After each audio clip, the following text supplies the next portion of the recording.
Well, good evening, YouTube. This is the old soldier coming back at you from Parkton, North Carolina. It's been a hot day. It's been a good day for the most part. Can't complain. Today's Poetry Monday. So, and I've probably read this one to you guys before, and gals. But I'm going to read it again because this coming week on the 16th of August is National Airborne Day. And it's a day that recognizes paratroopers all across the United States. And even more so, we've extended it per se around the globe to paratroopers all over the world. Paratroopers, we're a special breed of soldier, if you will. In the modern military parlance in the United States, a paratrooper is considered a two-time volunteer. One, they volunteered to join the military, but two, again, they volunteered to exit high-performance aircraft while in flight with a parachute on their back. And before anybody says it, jumping out of perfectly good airplanes, well, in all my jumps, I never jumped out of a perfectly good Air Force airplane. Most of them leaked and creaked, and the doors didn't always work, and so, okay. But there you have it. I love the Air Force. They flew me everywhere in the world I didn't want to go. Little inter-service humor there, folks. But the title of the poem is called Paratrooper. And before I started, I'm a paratrooper. My daddy before me was a paratrooper. And it goes to read, smartly he walks, a strut in his step, jump boots that gleam, shined and polished like mirrored glass. Ribbons of service, those of valor, showing years of service, proudly yet humbly pinned to his or her chest. Above all else, silver they are, proudly placed above his or her heart. Jump wings, more precious than gold. Earned with sweat, hard work too, multiple jumps from planes high above, under canopy round to the ground. And on their head a maroon beret is worn, looking sharp as a razor, as he or she should be, as a United States soldier. A volunteer he or she is, proudly so, but respectful and proud of those who came before, earning the title United States Paratrooper. To all my fellow paratroopers, I hope you'll take a moment on the 16th of August to stop and recognize those that set the way before us, and those that are holding the traditions and the heritage of the airborne proud today. I didn't jump that many years due to knee injuries, but I've got more than 5 jumps for some of you long-term paratroopers out there. I'll put it this way, I've got more than 5, but I've got less than 30, okay? But let's put it this way, I've got between 25 and 30, you can guess the remainder of the number, all right? But, so I'm not a cherry, but I'm a novice jumper, you know? But it was 3 of the best years of my Army career. But when the doctor said, do you want to be able to walk halfway decent for the rest of your life, I heeded his warning. Knock on wood, I hadn't had to have any knee surgeries yet. Back and neck, though, so there was some damage there. But there's something about being in an airborne unit, though, compared to others that I've served with and served in. The esprit de corps is much higher, it seems.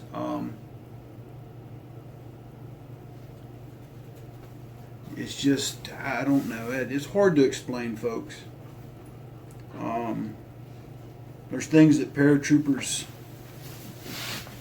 Come here. Come here. Rebel dog wants up. And wants his papaw. But there's something special about paratroopers. Like I said, I grew up with one in my house. And when I was a kid, I used to love talking to my daddy. I used to love to get him to tell stories about his time in the Army, his time in World War II as a paratrooper, when the American Airborne was in its infancy. He's one of the few people to have ever served with the same regiment twice in two different occupations, if you will. He served with the 508 Parachute Infantry Regiment as an infantryman, a lineman, and a mortarman in World War II. And then years later would serve in what was known as the 508th Airborne Regimental Combat Team, which was basically an independent brigade type outfit. But heritage traced back to the original 508th of World War II. Except for this time he served with the 320th Field Artillery Battalion, which was the artillery battalion for that regiment during that time frame.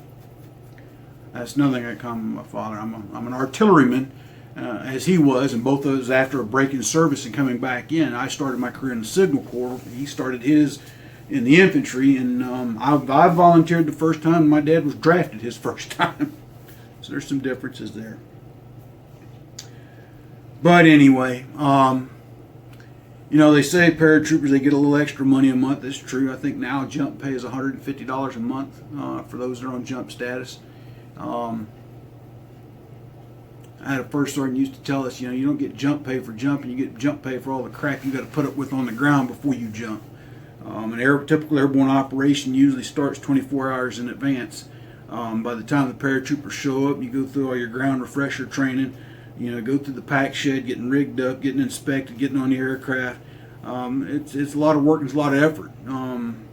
All for, just a few minutes of, floating to the ground. And if you're a big man like me, floating was fine. It was that sudden impact at the bottom that hurt.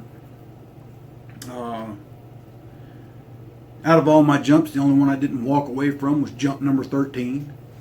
Twisted my knee and ankle on a very windy DZ that day, and then got bounced all over the DZ in a field ambulance until they got me to the hospital to get my knee x-rayed and my ankle. Really bumpy ride. The things you remember about your time in service. But anyway, that was today's poem. The title of Paratrooper, like I said, dedicated to the upcoming National Airborne Day on the 16th of August, folks. I think here in the Fayetteville area on the 17th, that Saturday, down at the Airborne Special Operations Museum, they're going to have a big to-do like they've been doing for the past several years. So if you're in this area and need something to do or go visit, I suggest you go downtown to the Airborne Special Operations Museum and check out what they're doing down there for National Airborne Day. Usually they got some skydive teams that jump in. They'll have a display of military equipment, gear, and vehicles, and then the museum itself will be open to the public. The world famous 82nd Airborne Course usually goes in and does some singing for the crowd. It's a very festive event, a very ceremonious event as well. If you've never been to one, if you've never heard the 82nd Airborne Course sing, I suggest you go check them out. You will not be disappointed. So get that chance, or if you find yourself that way, check them out. With that being said, folks, I'm going to get some supper and get ready to go to bed. I'm tired. Been a long day. God bless each and every one of you. Remember, the charities always ask you to support tunnelstotowers.org, Pin Up for Vets and Ballot for Veterans. They can't do it by themselves, folks. If you can provide them any help or support, it'd be greatly appreciated. Vendors, I'd ask you to support if you can. Money Quick Pawn on Rayford Road here in the Fayetteville, North Carolina area.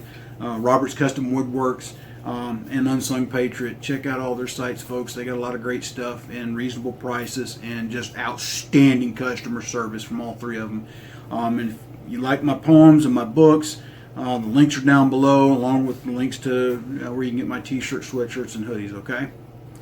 And last but not least, as always, if you don't know Jesus Christ, your Lord and Savior, I extend that invitation that you would accept him as such.